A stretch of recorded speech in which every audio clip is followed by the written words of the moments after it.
Scientists are looking towards artificial intelligence lensing to find masses of free-floating planets. This is from NASA's Goddard Space Flight Center, Julie Frejat on phys.org.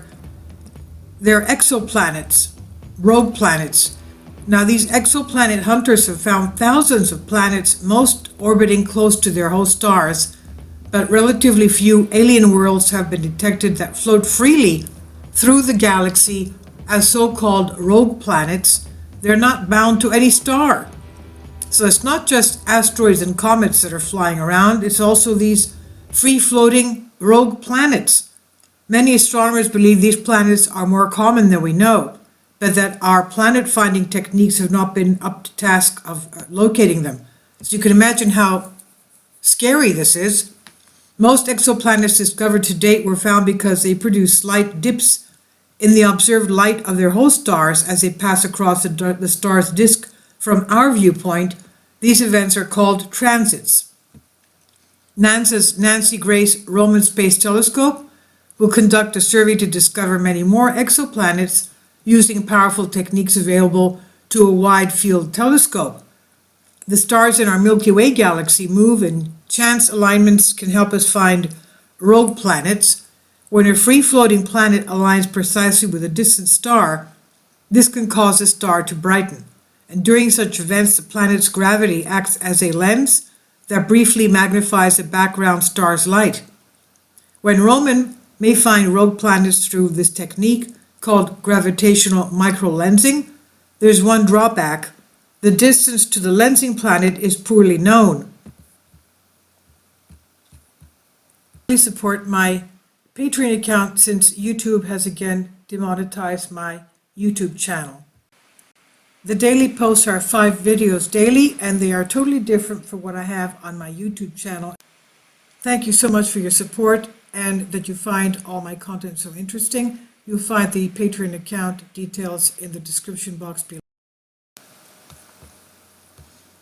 Goddard scientist Dr. Richard K. Barry is developing a mission concept called the Contemporaneous Lensing, Parallax, and Autonomous Transit Assay, Cleopatra for short, to exploit parallax effects to calculate these distances. Parallax is the apparent shift in the position of a foreground object as seen by observers in slightly different locations. Our brains exploit the slightly different views of our eyes so that we can see depth as well. Astronomers in the 19th century first established the distances to nearby stars using the same effect, measuring how their position shifted relative to background stars in photographs taken when Earth was on opposite sides of its orbit. It works a little differently with microlensing, where the apparent alignment of the planet and distant background star greatly depends on the observer's position. In this case, 2 well-separated observers, each equipped with a precise clock, would witness the same microlensing event at slightly different times. The time delay between the 2 detections allows scientists to determine the planet's distance. To maximize the parallax effect, Cleopatra would hitch a ride on a Mars-bound mission that launches around the same time as Roman, currently scheduled for late 2025. That would place it in its own orbit around the Sun. That would achieve a sufficient distance from Earth to effectively measure the microlensing parallax signal and fill in this missing information. The Cleopatra concept would also support the prime focus infrared microlensing experiment, PRIME for short, a ground-based telescope currently being outfitted with a camera using 4 detectors developed by the Roman mission. Mass estimates for microlensing planets detected by both Roman and Prime will be significantly improved by simultaneous parallax observations provided by Cleopatra. Cleopatra would be at great distance from the principal observatories, either Roman or a telescope on Earth, Barry said, and the parallax signal should then permit us to calculate quite precise masses for these objects, thereby increasing scientific return. Stella Ishitavi Silva, research assistant at Goddard and PhD student at the Catholic University of America in Washington, said understanding these free-floating planets will help fill in some of the gaps in our knowledge of how planets form. We want to find multiple free-floating planets and try to obtain information about their masses so we can understand what is common or not common at all, Silva said. Obtaining the mass is important to understand their planetary development. Not only in understanding their development, I would venture to say where they're heading, and hopefully not to us.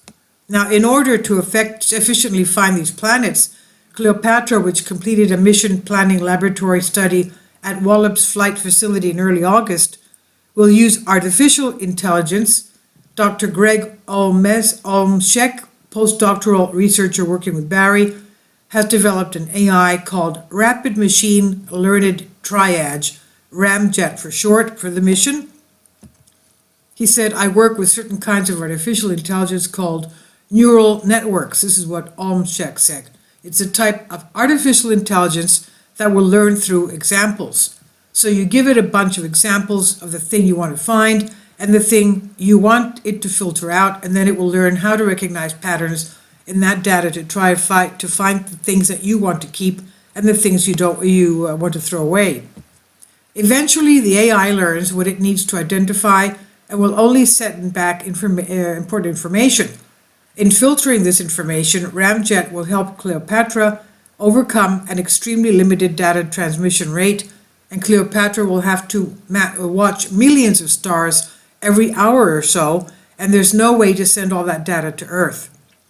Therefore, the spacecraft will have to analyze the data on board and send back only the measurements for sources it detects to be microlensing events.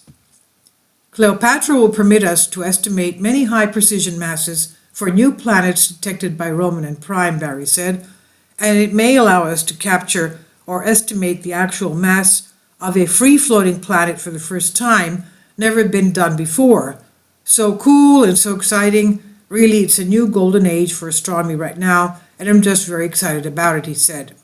This is from NASA Goddard Space Flight Center on phys.org. And let's see what they have concerning the explanation from this video. Okay, this is a NASA image microlensing a rogue planet. Unfortunately, there's no audio, but this is their imaging. Please leave your comments. Thank you for your support.